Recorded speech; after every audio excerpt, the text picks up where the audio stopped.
Well, happy Thursday. Today is Thursday, December 5th. Oh my gosh, 2019. And I'm Angela Hooper-Menifield of Menifield and Associates. And this is your HR Moments. It's been a minute since we connected. I actually was amongst the thousands of people, I guess I could say, that got stranded with that snow from the weekend, Sunday, Monday. It really wasn't that bad here in New Jersey, but nonetheless, air travel into Newark was a little sketchy. So since I got home, I've been playing catch up. But today I got a great call from an organization, actually an executive director with a nonprofit that I'm doing some work with. And so as we were having this discussion and talking about, ways that we could work with the team and some things we could do to help them grow, she asked me a question that really resonated with me. And so I said, you know what? I'm a firm believer that if one person has the question, then someone else has it too. And so what we were trying to navigate was a situation that had recently occurred. This particular person has been out of the office for a period of time, and an assignment had been delegated to one of her team members. And this person apparently has a track record of maybe not being the best at follow through. So as a result of that, during her absence, or this person's absence, the number two person delegated an assignment to this person, and something fell through the cracks again. And what they feel is their observation. Again, this is supervisor observation, so we don't take these things as facts, we take them as reference information, right? So their observations are that this particular person doesn't ask for help. So there are times when, had they just spoken up, they could have gotten help, and that they don't acknowledge, maybe when they're wrong. And so the more I listen, I'm thinking of a few things, right? If you know me, I always start to think, okay, can I, based on this description, pinpoint a behavioral style? And then in addition to that, what could that be? And so we walked away with a couple of conclusions. Now, I'll get the answers to these questions very soon because I'm actually doing a DISC workshop with the whole team, and so we'll know more. And again, with our DISC assessments, it's not so much of a third party sharing what they believe, it's the person's self-assessment, okay? But the answer to the question for me was, okay, so what can I do? Whenever I hear situations, instead of pointing the finger at the person, I try to step back and say, what could I do differently as the supervisor? So I immediately put myself in her shoes. And I thought a couple of things. Number one, when people don't follow through, I always have to ask myself, did I clearly communicate the expectation? And not only did I clearly communicate it, but was it heard? Because at the end of the day, we can think we effectively communicated something or we were clear, there was clarity there, but we don't know until the other person gives us that reassurance. So how do I get reassurance? Well, there are a few ways. This was an oral conversation, so one of the ways that we can do that is to say, okay, I give my direction, and then I say to the person, now tell me what you just heard. Give it back to me just so I can ensure that we're on the same page, right? Because if the person then gives it back to me that way, there's no ambiguity. There's no uncertainty that what I effectively communicated was received. And so now we have an agreement. Sometimes if you watch any of those court TV shows on TV, those are like my self-indulgences. I like Hot Bench and Judge Judy, right? But what they'll say often is, was there a meeting of the minds? And so as a supervisor, we have to guarantee there is a meeting of the minds. Now, of course, we can send emails, document, but even if you put something in writing, it's still your words. There is no way for you to know that I received it or interpreted what you said the same way you said it.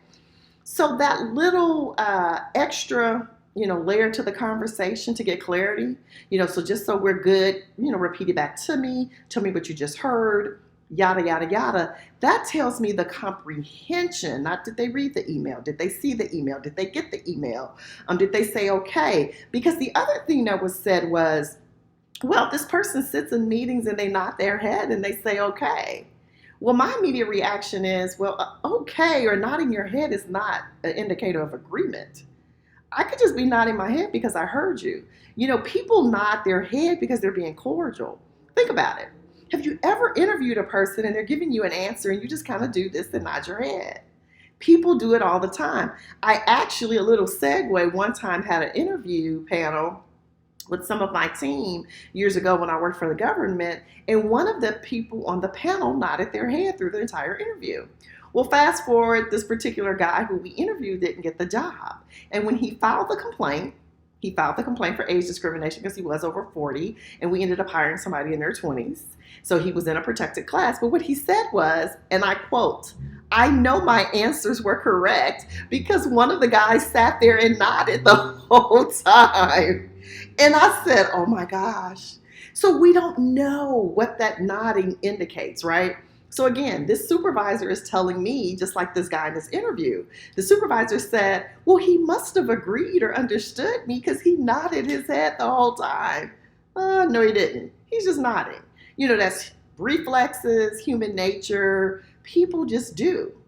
So again, if we want that certainty that the person understood what it was we were indicating, giving direction, or stating, having them repeat that back is really important. Now, here's that second nugget that I think is extra important. Let's say they get it wrong. Let's say they hear something totally different. We can't yell at them. No, we can't, right? And I get that a lot too. And this person was very transparent. They said, well, the conversation we had yesterday didn't go too well. And I was like, hey, look, I yell sometimes too. I'm not going to stand here and present myself to act like I always get it right, but I'm trying to continue to work on me. But we can't yell when people misunderstand us. We have to own it. If you're the supervisor, the leader, the committee head, the chair, the person in charge, you have to own the miscommunication. So when someone mishears me or they do something totally different than what I expected or directed, I own it. I try to anyway. So my thinking is we would say something along the lines is, you know what? First, let me just apologize for not making this clearer or not ensuring that you heard me correctly. Now, this is hard for a lot of us because we want to be right. And the other thing is we know we said it the way we meant it. And sometimes people play us. I am not naive, right? But guess what happens when I own it? It lowers the barriers. The person is not defensive, and we can actually end up having a conversation about what went wrong and how to pivot. When you hear me say X, this is what that entails. So otherwise, if I just say, well, that's ridiculous, and you know that's not what I said, and I get into an argument, nobody wins. We're both defensive, we're both on our guard. And so we can either be right or we can have a connection. And so I would rather have a connection, build rapport, and build a relationship. So I own it. If you misunderstand me, and if somebody posts something on this video right now and misunderstands something I say, it would be my nature to say, you know what, my bad. The next time I do a video, I'll try to get that better or make that clearer because that's not what I meant, but I own the miscommunication. Another reason why we do that is because guess what? People want to win. Anytime we can give our team a win, we win because people want to go home and feel good about themselves. They like the way it feels. And so if this person then repeats the instruction correctly, hey, high five, all right, perfect, you got it. Build them up, celebrate them. Because as human beings, we like the way that feels. And that person is going to look to have that emotion and that feeling again. So they see the behaviors that get you as the supervisor, leader, head, chair, committee person, whatever, to give them that positive feedback. So what are the things we covered? Firstly, when we have that communication, especially if there's a past precedence or past behavior of the person not following through or clearly understanding, we must ensure that they got it. So we need to hear it back in their words. Don't you repeat it again and say, so you got it? No. You let them put it in their own words and tell you what they heard. You confirm on the points that they got correct and you tweak any misunderstandings. If it is a misunderstanding, you own it. You do not point your finger. Leadership is, hey, the buck stops with us. We're held to higher standards and we have to be the person who is quote unquote the bigger person in the conversation. And yeah, it's frustrating sometimes. And yes, you will get played. I know you will. So what? Get over it. Now, and then the final thing is, again, give them a win. Celebrate what can be celebrated. Now, if this behavior continues, that's a conversation for another day and another video on how to deal with behavior or performance that does not align with what it is, the expectations that have been set. But for this conversation, I've given you 3 little nuggets that you can use. And then that one little side piece is just to remind you, just because a person nods their head does not mean they agree with you. Okay? So I hope this HR moment has been helpful for you. Thank you for the thumbs up. And for those who've watched the whole time, I really appreciate it.